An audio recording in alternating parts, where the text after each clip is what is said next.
ఈరోజు నువ్వు తీసుకునే ఒక మంచి నిర్ణయంతో నీ జీవితం పూర్తిగా మారుతుందని దేవుడు నా ద్వారా నీతోనే చెప్తున్నాడు ఈరోజు.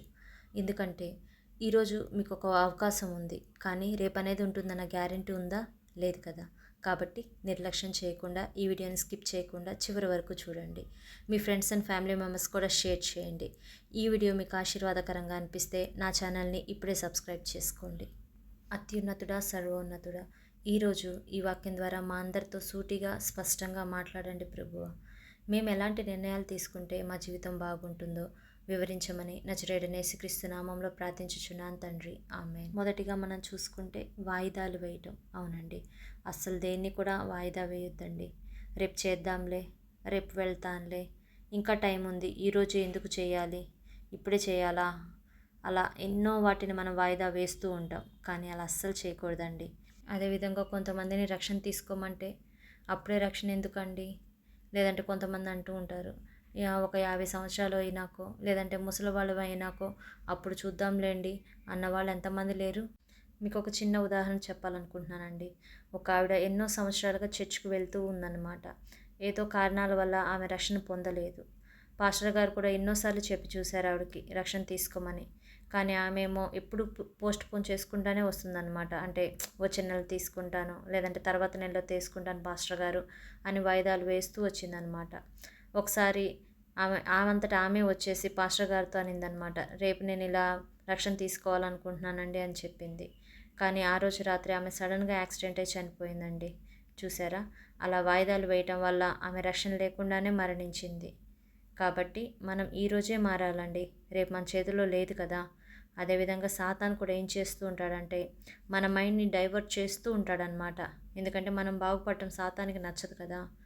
కాబట్టి మనలో బద్ధకాన్ని తెప్పిస్తూ ఉంటాడు. ఈరోజు వద్దు, రేపు చేద్దువులే అన్నట్టు. బైబిల్ కూడా అండి, బైబిల్ చదువుతున్నప్పుడు కానీ, ప్రార్థనలో ఉన్నా కానీ, లేదంటే చర్చ్కి వెళ్ళాలనుకునే టైంలో కానీ ఏదో ఒక సమస్య తీసుకొస్తాడు, అలాగ పోస్ట్పోన్ చేయాలి అనేసి.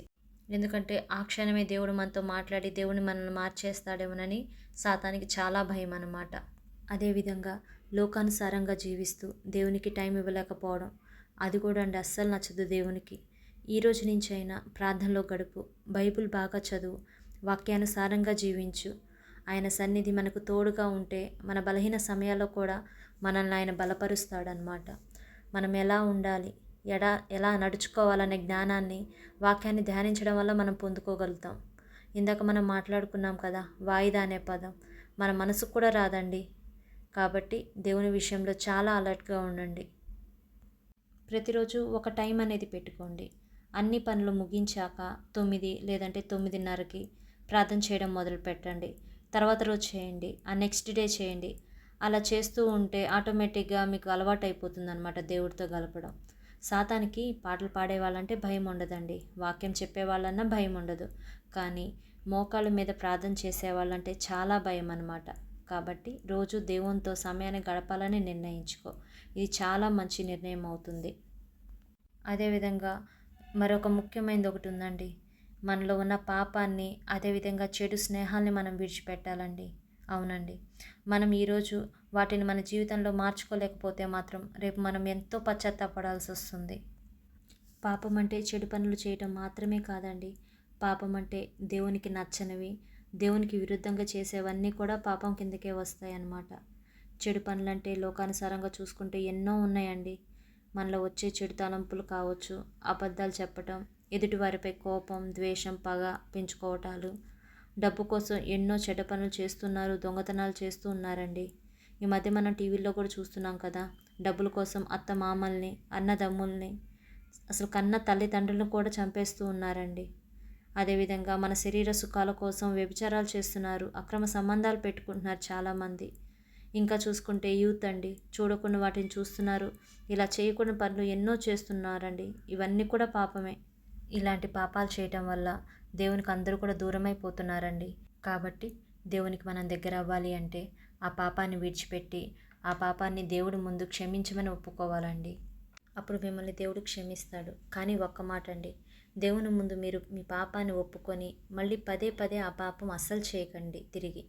సాతాను ఎప్పుడు కూడా మిమ్మల్ని ప్రేరేపిస్తూ ఉంటాడు. ఏం కాదులే, చిన్న అబద్ధమేగా, ఏం కాదులే, చిన్న తప్పేగా అని చెప్తూ ఉంటాడు. కానీ ఒక్కోసారి ఆ చిన్న అబద్ధమే ఎంతో పెద్ద సమస్యకి దారితీస్తుంది. అదేవిధంగా ఏం కాదులే, చిన్న తప్పేగా, ఎవ్వరు చూడట్లేదు కదా అని ఎంకరేజ్ కూడా చేస్తుంటాడండి.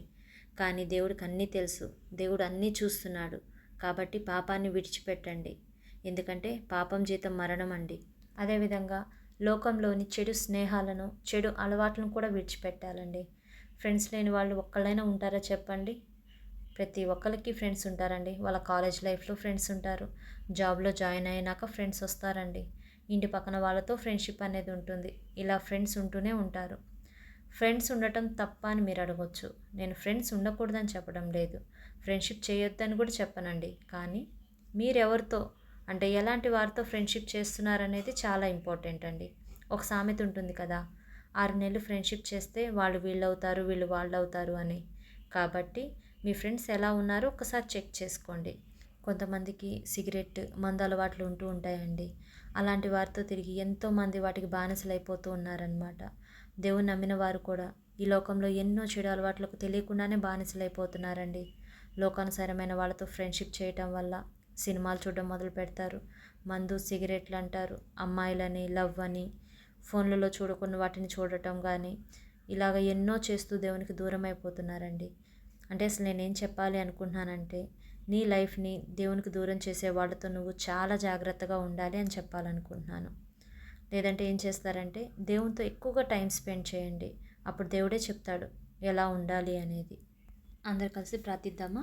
అత్యున్నత సింహాసనంపై ఆసీనుడు అయిన తండ్రి, ఈరోజు ఈ వాక్యం ద్వారా మా అందరితో మాట్లాడినందుకు స్తోత్రం తండ్రి.